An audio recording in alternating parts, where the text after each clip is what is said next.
যদিও মাছ রান্না করার অনেক রকম পদ্ধতি আছে, আমি এখানে সবথেকে সহজ পদ্ধতিটাই করে দেখাচ্ছি। যত সহজ মাছ রান্না করার, কিন্তু খেতে অতটাও সহজ নয়।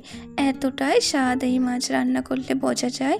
তো চলো রেসিপি দেখে নেওয়া যাক। প্রথমে মাছেতে নুন এবং হলুদ গুঁড়ো দিয়ে দিচ্ছি। নুন হলুদ দিয়ে মাছটাকে ভালোভাবে গায়ে মাখিয়ে নেব। আপনারা চাইলে লঙ্কা গুঁড়োও দিতে পারেন। মাছের গায়ে ভালোভাবে মাখানো হয়ে গেলে তারপর আমি মাছের মশলাটা রেডি করে নেব। একটা টমেটো গ্রেট করে রেখেছিলাম, সেইটা দিয়ে দিলাম। তারপরে পেঁয়াজ গ্রেট করা, লঙ্কা গুঁড়ো, হলুদ গুঁড়ো, ধনে জিরে গুঁড়ো, স্বাদ মতো নুন দিয়ে ভালোভাবে সব মশলা মাখিয়ে নেব। তারপরে আরেক দিকে কড়া গরম করে তেল দিয়ে দিলাম। তেলটা ভালোভাবে গরম হয়ে গেলে তারপরে গরম তেলে মাছ ছেড়ে দিচ্ছি। এক এক করে মাছ উল্টে পাল্টে লালচে করে ভেজে নেব। এই সময় মাছটা খুবই নরম থাকে। একদিকে পুরো লাল হয়ে গেলে আরেক দিকে উল্টাবেন। আগে থেকে উল্টাতে গেলে মাছগুলো ভেঙে যাবে। মাছগুলো ভালোভাবে লালচে করে ভেজে নিচ্ছি। আপনাদেরকে দেখাচ্ছি কতটা লালচে ভেবেছি। খুব বেশি মড়মড়ে কালার করার দরকার নেই, হালকা হালকা ভাজা হলেই হবে। মাছ ভাজাতে যখন লঙ্কা গুঁড়ো দেওয়া হয় তাহলে তেলের কালারটাও চেঞ্জ হয়ে যায়, তেলটা কালো হয়ে যায়।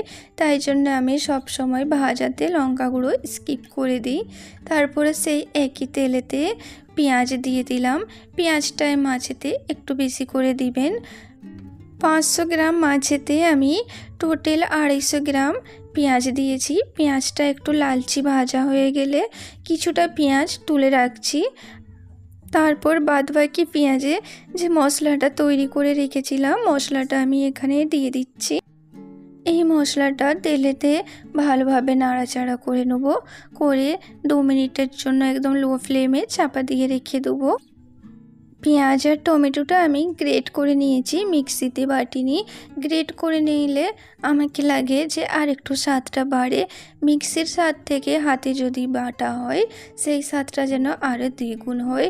মশলাটা ভালোভাবে কষানো হয়ে গেলে 3 থেকে 4 মিনিট ভালোভাবে কষিয়ে নিয়েছি।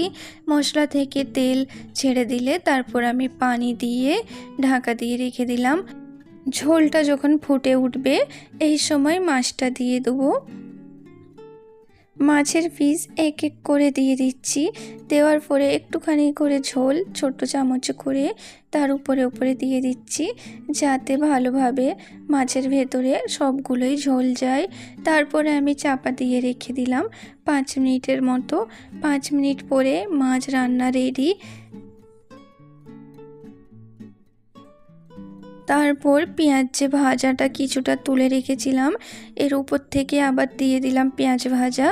দেওয়ার পরে আবার কিছুক্ষণের জন্য চাপা দিয়ে রাখবো। এই পেঁয়াজ ভাজাটা দেওয়ার ফলে আরও মাছের স্বাদ বেড়ে যায়। আবার চাপা দিয়ে একদম লো ফ্লেমে 5 মিনিটের জন্য আবার রেখে দিলাম। গ্রেভিটা দেখে হয়তো বুঝতে পারছেন কতটা ক্রিমি হয়েছে। এইভাবে যদি মাছ আপনারা বানান তাহলে আশা করি খুবই ভালো লাগবে। দুপুরের ভাতের সাথে এমন যদি মাছের ঝোল হয় কার না খেতে ভালো লাগে, তাই না? এইভাবে একবার বানিয়ে দেখুন আর আমাকে কমেন্ট করে জানান।